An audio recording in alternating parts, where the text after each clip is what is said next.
Straight Up 30, where we make policy make sense in 30 minutes or less. I'm your host, Ross Izard, and today we're here to talk about some really interesting stuff in the realm of immigration. Now, I don't know if you watch the news. Maybe you avoid it. I try to avoid it unless somebody's paying me to watch it. But even if you're just trying to avoid it, you probably have accidentally seen that immigration is a pretty huge topic right now. And there's a lot that goes into that, but one of the pieces that gets talked about very rarely is how nonprofits and organizations have come alongside communities of immigrants and really helped them find their voice and find their way in this country in a way that makes them successful, able to build awesome communities, and really just put together a story like the one that I think the country was founded on. So to do that today, we have our guest, Papa Dia from the African Leadership Group. Papa's been in this really since the beginning, and I'm super excited to have you on the show. Thank you for having me, Ross. Look forward to our conversation. Maybe you could start by telling us about your background and then how you got involved in this space. Well, thank you so much for having me. First and foremost, I am an African immigrant that came to the United States in 1998. I'm originally from West Africa, Senegal. I came from a very humble background. My mom have 13 kids. My dad has 25 because he has more than one wife. And I literally remember 25 children. Wowzers. So I tell people that we had a soccer team with subs, 2 soccer teams with subs. That's right, you had extras. So extra. So, and I grew up literally chasing my next meal. That's the environment that I came from. But in that environment also, we were taught some family values, the value of sharing, the value of caring for each other. And that's what really animated me and wanted to help me push through those tough times, pursue my education, went to college, and had the opportunity to come to the United States in 1998.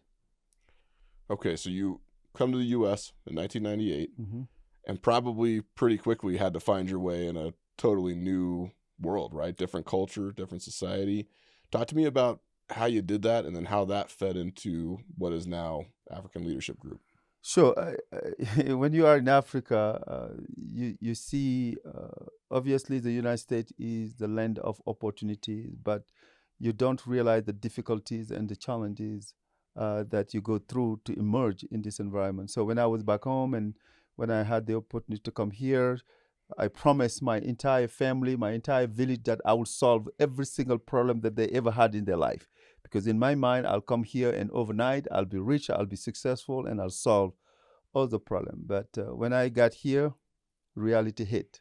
What was those reality? The reality one was I did not speak English. Senegal is a French-speaking English. What's the other reality? My education that I had, the French degree, the French education was not recognized. So I had to start all over, meaning my education was not recognized. The expertise that I had was not recognized, so I had to build from scratch. So it was a tough journey, but through resilience, through mentorship and guidance, and here I am today. How old were you when you came over? I came over when I was 28 years old. And you started over at 28 And I started years old. over at 28 years old. Wow. Okay. So once you were done solving all the problems that you said you were going to solve, you started thinking, I assume, about your experience as an immigrant and how to start translating that into help for other folks who are having the same experience.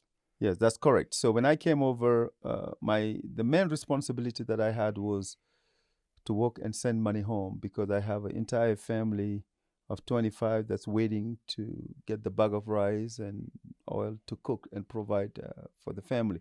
So I had that responsibility on me. So I remember my first job that I had, I was working at Tattered Cover Bookstore.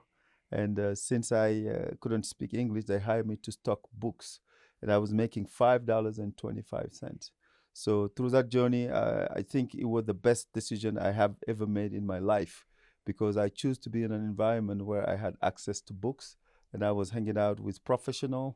So that allowed me to really teach myself how to read, write, and speak English, and later on transition to start working at the bank at an entry-level job as a bank teller and find myself a few years later to be a vice president in the banking industry and management position and all that.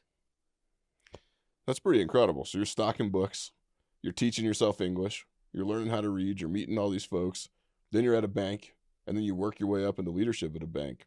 That's a pretty wild trajectory. Yeah, this taught me that if you are a smart person in Africa, wherever else you go in the world, you're still a smart person.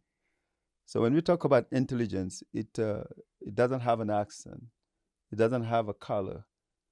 It's transformational. It's you can transfer that in wherever you go. So through this journey, that I realized that all those values that my family taught me, my parents taught me, my community taught me, even though they refused to recognize the degree that I have, but they couldn't stop how smart I was or how smart I could be and the leader that I could be. That really helped me to believe in myself and to force through to get to where I am today. But you weren't really content with being a bank leader, right? So you did all this stuff, and then you said, well, I'm going to go help other people find their way through this too. And that's Papa and I originally got connected through political work years ago, working on various issues, particularly related to education. And so I've sort of watched you grow from that professional life into the nonprofit space and now into, I think, one of the best recognized organizations for particularly African immigrants, probably in the country, but definitely in Colorado. Yeah, and let me start by recognizing and being grateful to this nation, because one thing that's sure to me is I wouldn't have this opportunity if I were back home, right? I'm very grateful with everything that this great nation offer, and I was able just to maximize on that opportunity to be where I am today. So now, to answer your question, through my journey of emerging and learning, I realized that there was a lot of other Africans like me. There were doctors back home, there were engineers back home, highly educated people, but here they were forced to settle being a cab driver or being a dishwasher. Through my journey, knowing that if you're a smart person in Africa, wherever else you go, you could be a smart person, I saw this potential in them. And this is what led me to starting the African Leadership Group, a nonprofit based here in the Denver metro area that primarily focuses on helping facilitate the professional integration of the African diaspora through social, economic, and educational impact. So I took my own story to build this nonprofit organization to help other similar African immigrants not to have to go to the same challenge that I went through, but be able to transfer those skill set they have from day one or day two that they arrive in this country. Yeah, I mean, it's wild to think about being a doctor and then coming over here and driving a cab or driving an Uber or even stocking books. I mean, that's a crazy story. And I guess when you're thinking about how to take those folks, so they come over, and to your point, I mean, what an incredible sort of highlight of how powerful the immigration story is for folks who are doctors back home and they still want to come over and have a shot at building a life in the U.S. So they get here, you go through the process, and then you're suddenly faced with this host of challenges that you had to navigate. You had to do it the hard way, to your point, and now you're in the business of helping folks find not an easier way, but at least a more efficient way. How do you do that? What does ALG do? Yeah, so we are a firm believer of if you're not at the table, you are on the menu. I love that one. Yeah, so what we do and the way we do that is we get the community involved. So we pride ourselves being an organization that meet the community on where they have their needs. Remember, we have 3 pillars that we focus on: social impact, economic impact, and educational impact. Because we realize that when you come to a new country, you need help from somebody to pick you up from the airport. You need help from somebody to host you. You need help with somebody to help you with your immigration papers. So whatever the matter, so we meet our community on where they have their need, address it, and invite them to get involved into how they can make the community better. So obviously, it was very difficult at the beginning because all I knew was I wanted to help people. I was not familiar with how nonprofit organizations are built and established here. So it took me many years. So I initially started with, since I was in the bank, helping a lot of African immigrants to start working at the bank.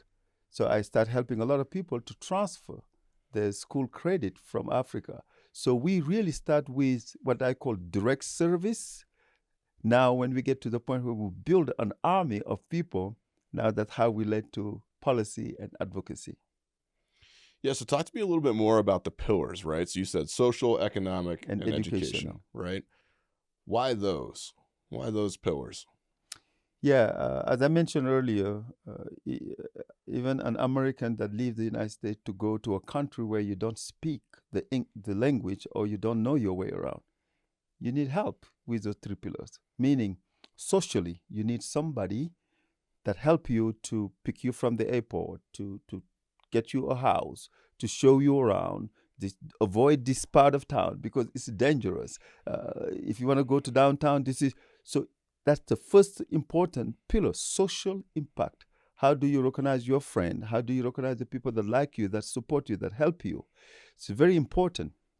Educational impact. So education is the key that unlocks doors of opportunities, period. If you are not educated in a nation, so it's going to be very, very difficult for you to be successful in anything.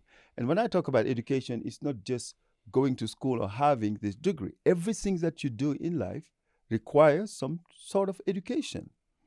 Now, economic impact, because all of us, everything we are doing, we want to have an economic impact in our life, to make money, to provide for ourselves, provide the family, either through work or either through entrepreneurship. But all those things require a lot of process. How do I register my business with the Secretary of State? How do I get my tax ID number? How do I put together my cash flow? How do I get my contract? All those things are relevant to the immigrant community. And this is how we pride ourselves meeting them where they have those needs first, address it, and bring them back to the broader impact, which is policy and advocacy. Yeah, I mean, so this is interesting, right? Because I think a lot of Americans don't have as human of a focus on immigration as they should, right? So when you're thinking through, you're a new immigrant to the country, and to some extent, it doesn't matter where you're coming from. But in particular, if you're coming from a place that's so dramatically different from the U.S., and you get here, and you suddenly have all this stuff that, if you're just a normal American, you're just navigating this stuff like it's no big deal, right? But you have cultural differences, you have societal differences. Like you said, it's, hey, don't go over there, go over here, or this is how this works. If you want to start a business, you've got to do paperwork, you've got to have education, you have to have the certificates that go along with education. And that is an incredibly overwhelming thing, I would imagine, for somebody coming to the country. And it's interesting to think that in the midst of this big debate that we're having about immigration, which gets boiled down into this sort of more immigration or no immigration conversation, you have these folks and organizations like yours that are really building the story that I think American immigration was always supposed to put together, which is focused on people pulling together the resources, finding their way in the country, and ultimately writing these success stories, which is really hard, right? And I think that's something that a lot of people discount, is how hard that work is, even when you have help. And I know that from talking to you and hearing more about your organization, the folks that you help have access to this sort of incredible array of services that are designed around these three pillars, but also really go pretty deep into equipping them, not just to do the basics, like, know how to drive or know how to speak the language or go to the grocery store or get a job, but helping them become leaders, which is really pretty incredible. So maybe you could talk about specifically your programs and your initiatives at ALG. Sure. And I'll do that. When you talk about social impact, let me share a story when I got here. So when I just got here, I'm a guy that likes sweet stuff. I like cake and things like that. I Me too, remember first month in, I went to King Super, and I saw on the tray this box of cake, the nice cake picture on the box. To my mind, I thought it was a baked cake ready put in the box. So I bought 3 of them, ready to have breakfast. I went home and get me my milk and opened the first box. I see powder. And this got to be a mistake, because it's supposed to be a cake ready bake. So I opened the second one, powder. Yeah. I opened the third one, powder. What do I mean by that? In my mind and where I came from, when you go to the store, you have a tendency to buy a finished product. Here, culturally, you take it and you go and bake it yourself. I didn't know that. This is just an example, and there's so many stories that culturally is relevant to come to a new country and get this cultural training or get used to it. So it's very important. And for me, going through that, I know how relevant it was. And sometimes it could be something that caused you trouble. It could be. So now, to talk about our initiative, it's very important for me, before you even establish any initiative, to hear from the community. Sometimes what you see, people will build a project and trying to help people without asking the people, what do you need help for? Or how can I help? So everything we do, we go to the community first. And now, even though I'm here talking, but there's an amazing group of people that are doing the work. So at the African Leadership Group, we have 15 different initiatives, from English classes, public speaking classes, health and wellness committee, parent engagement committee, youth empowerment committee, legal clinic, business, home ownership, and financial literacy. In each of those committees, we have people that have expertise in that area or that are passionate about it. So they come and they put together a program to educate the community. So one of our, people will get upset with me because all of them are successful, but I have my favorite, the Home Ownership and Financial Literacy Committee. So we believe that the best way to build generational wealth is owning your home. So we have helped a lot of community members that went from renting to owning their home. As you know, home ownership is a path. It's not just going and buying a home, establishing your credit, building your credit, getting a pre-approval, getting a real estate. What area do I go? What can I afford? It's important. Our business and entrepreneurship also. So in our community, the vast majority are entrepreneurs, but yet they don't treat what they have as business, meaning they operate business at home, but yet they don't register it. They don't do their cash flow. They don't manage it. In our community, we have a lot of Uber drivers, but they don't treat it as business. And they are in the transportation business.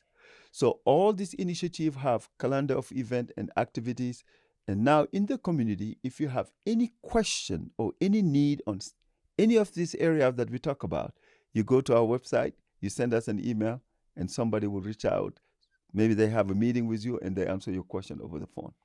And then you're kind of able to plug them into what they need, right? Because you've got all these programs and you can kind of, as you said, listen to them and then hook them up with the resources that they need to go out and address whatever their issue is, as opposed to, I'm not going to name names, but there's some other programs out there that's like, there's one program. And when you come, you're going to go through that one program and you're going to do these 3 things, as opposed to coming in and being met where you are in your journey. Yeah, that was one of the main challenges that I had, Ross, early on when I started, because usually foundation, they want you to focus on one thing, because one thing that they're familiar with and one thing that they support. And that's why the first 13 years I ran the organization without funding, because the foundation, they just wanted me to focus on one thing. And I told them, my community, I cannot talk to them about education advocacy if they can't put food on the table, or if they can have a roof over their head. So I have to address their urgent needs first and get them into something that's relevant to the broader community. That's why we never shy away from the 3 pillars: social, educational, and economic impact. So I think this is the coolest part of the whole story, right? So you mentioned earlier that you're talking about policy work and advocacy work. And just from a sort of immigrant story perspective, right? So you get here, you get immersed in the culture, you learn the language, you learn how to navigate the society, you get a job or start a business, you learn how to do that, you start to generate wealth, you buy a house, you get established, and then you reach what I think is the final form of American civilization, which is civic involvement, right? Mm-hmm. And it's interesting to watch, because we see this thing play out in American communities, but obviously also in immigrant communities, where once you've met those basic needs and you've been able to address those, you've gotten yourself established, well, now you want to go have a voice in the process, because you're living here, you're an established member of society, and you want to go do that thing. And man, I tell you what, today with what's going on in immigration, but not just immigration, everything else, housing, energy, transportation, education, there's never been more of a need for that. And I know that's something that you've been really excited about. Yeah, and first and foremost, I to our eyes as immigrant, seriously, America is a land of opportunities. Most of us, we came here to seek something that we couldn't have in our own country. It's the reality, and we respect that nation, the America, for that. And also, here you have rights, right? You have right that in most cases there's a civil war in the country, and those right doesn't exist. So we embrace this nation in those form of opportunities. Now, as an organization, also, we encourage every single member of our community to obey the law in this country, to go follow the proper step in your immigration process. I just wanted to get that out of the way, with everything that this country offer as right or path, to follow that and respect it. That's the first thing. Now, to your point, in this journey, when you immerse yourself in the culture, when you immerse yourself to seize those opportunities to provide for yourself, now we call you on to the platform of advocacy and policy. Now, the way we do that, we created our Leadership Africa program, because leadership might mean different thing in different country, but I think leadership has the same objective in everywhere you go: to build leaders, to have an impact in the broader community. That's the bottom line. Now, our Leadership Africa, when we were putting it together, I gathered 60 leaders in our community, because people need to realize that Africa is not a country, it's a continent with 54 countries, so many different languages, so many different cultures, so many different values. So you cannot look at Africa through the lens of one country. You cannot address the issues of Africa through the lens of one country. So you cannot address the issue of immigration through the lens of one nation. So you got to create the platform where you are hearing from all these people. And that's what I've done. I call on 60 leaders from our community, gather them in a room, and ask them, tell me what leadership means to you. The community of 60 people, they are the one that built the curriculum that we are using today for Leadership Africa. So the minute they walk into that space, they walk into that space with a sense of belonging, because they realize this came from them, and right to go back to them. And now they're leaders, right? And if And you, now this they're is leaders. it's the old, if you're a hammer, everything looks like a nail, right? If you're a leader, you want to go lead, right? And so the idea that these folks are excited to go out and get involved in policy conversations, and like I said, they might not even be immigration policy conversations. They could be related to all these other items. And they're being equipped to go out and do that after they sort of put together the story is fascinating to me, because this is an issue that gets boiled down so often to the basics, right? We're talking about illegal immigration and criminal activity and this and that, and it's all very controversial. But then you have these communities of folks who are here, they're living the American dream at a level that I don't think a lot of truly even Americans understand, the amount of work that goes into that. And now they want to give back by getting involved in the government processes and the civic processes and helping to shape public policy in a way that not just helps their community, but helps society overall, bringing what they know from where they came from and the experiences that led them to where they are. That's really powerful.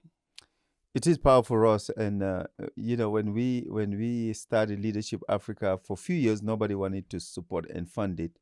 And by the time we finished cohort one of the community members decided to run for office. She decided to run for school board. And now today we have the first African immigrant school board in Aura, and be the president of the board, right? So for me, that's the impact that we're talking about. So for them to be at the table, as I said, if you're not at the table, you are on the menu. Now we have representation on the education issues that our families are facing. We were among those organizations that fought very hard to have APS use 5 languages of communication, because before they were just sending communication to family in English and Spanish. How about the parents that speak Arabic? How about the parents that speak Amharic? So now with our advocacy role, so we voted a law that now the district is sending communication in 5 different languages. That's incredible. And that's one of probably 500 things that these Yes. folks care about and want to work on, right? And the idea that they're stepping into those leadership roles is, I think, powerful and inspirational and a testament to the work that you're doing. So as you look down the road toward Mhm. what's next, I mean, you said you ran this thing with no funding for Mhm. 13 years, right? Mhm. Now you've got funding, which Mhm. has been awesome to Mhm. watch. And now you're thinking about how to go out and have an even greater impact. What's next for ALG? Yeah, what is next is we have an initiative called Breaking Barriers and Building Bridges, right? We realize that what's impacting us as African immigrant might be the same thing that's impacting the Latino community. That might be the same thing that's impacting the Asian community. So we are really, our next big step is to build a broader coalition of communities so we can address these things together. It's important.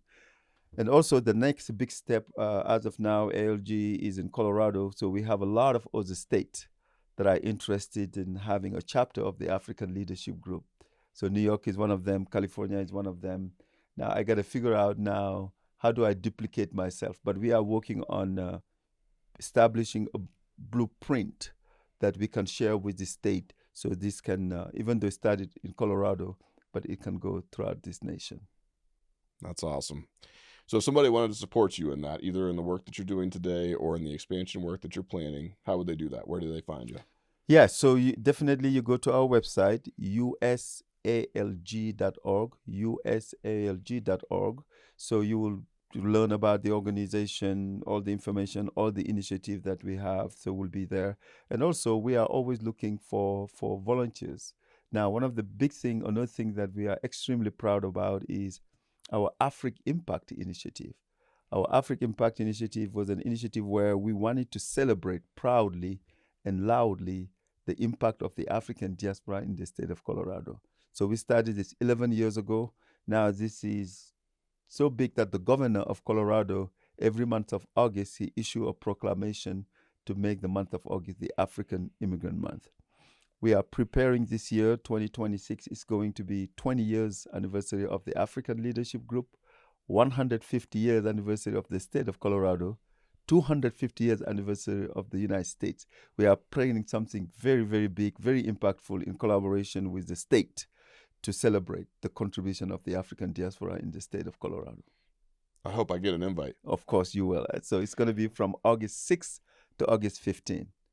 And more information will be on the website.